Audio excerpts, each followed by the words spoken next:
Sa mga kababayan, Bitcoin price update and tingin tayo ng strong altcoin ngayong panahon na to. Yan, this is my ito yung update natin ng Bitcoin simula January 2022. Sinimula natin tong segment na to. So hindi ko na tinanggal yung areas of interest o yung plotting natin ng mga support and resistances. And dito tayo nag-start sa area na yan, dito sa area na yan, dyan tayo nag-plot, and sinabi nga natin na magkakaroon ng consolidation here, at kapag ka na-break to the downside, itong makikita natin na red line na to, ang susunod na hahanapin na support will be this one. And this one ito, makikita natin itong box natin na hindi natin tinanggal to. Ibig sabihin ito yung consolidation before nagkaroon ng up move here. So right now, nakita natin na tinitest tong makapal na support na nilinyahan natin.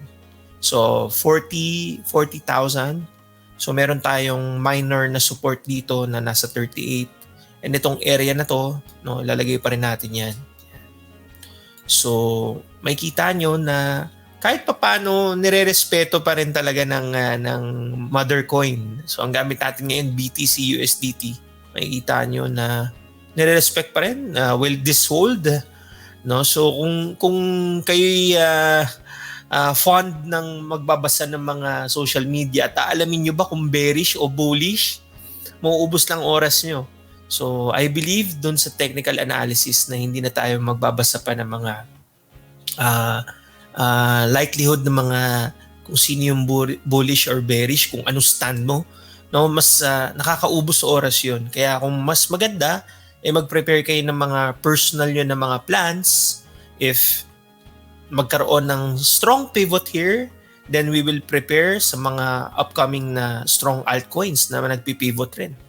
So yun ang ganun na lang natin siya tignan, para mas madaling isipin. Okay, so ito right now, nakita nyo talaga kahapon na meron talagang break ang BTC. Tas nung like I said sa mga earlier videos na ang hirap rin kapag nasa Pilipinas ka, makikita mo kasi yung oras ng mga ganitong galawan ay madaling araw sa atin. So kung ikaw ay gising pa rin ng mga oras na yun, maganda yan, good for you. So ngayon magkakaroon na naman ng retest, and titignan natin in the coming days kung mag-hold tong level na to. And kung to the downside, meron pa tayong minor support dito.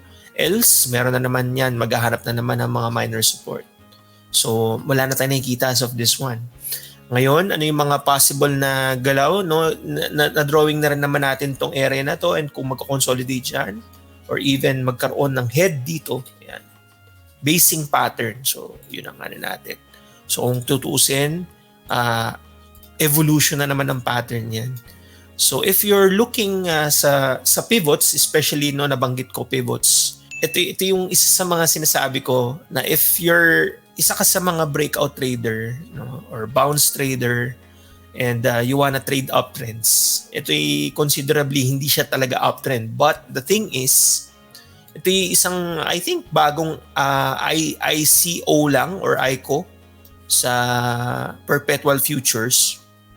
So ang pangalan nito is Rose USDT Perp. So tignan nyo muna the whole chart from the lows hanggang to the highs.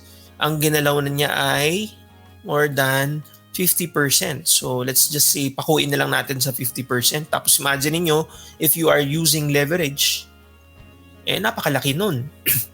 And from the date ng nakalagay sa December 31, 2021 hanggang sa ngayon, so ilang candles lang yan? 1, 2, 3, 4, 5, 6, 7, 8, 9, 10, 11. Kung idadagdag natin to, kung 10 lang pwede hanggang dito, ganun yung downward move ng hindi pa trend to downward move. So imaginein mo yun, tapos binawi lang ng 2 araw. So kung ikaw yung mga tipong nagtitrade ng pivots, yan, ang malamang nahuli mo to. So by use of what? By using of intraday. Yan, gagamit ka ng mga intraday, malamang sa malamang makikita mo yung mga small fractals or chart pattern na makikita mo yan. So if you are mahilig ka mag-trade ng mga counter trend, so malamang kung hindi mo man nakuha tong full move na to, this one laki to, malaki to. In just 2 days, binawi lahat ng ginalaw ng 10 days. So 35% na ang ginalaw niya ngayon. So one of the strong coins or leader ngayong gabi na to or ngayong araw na to is Rose USDT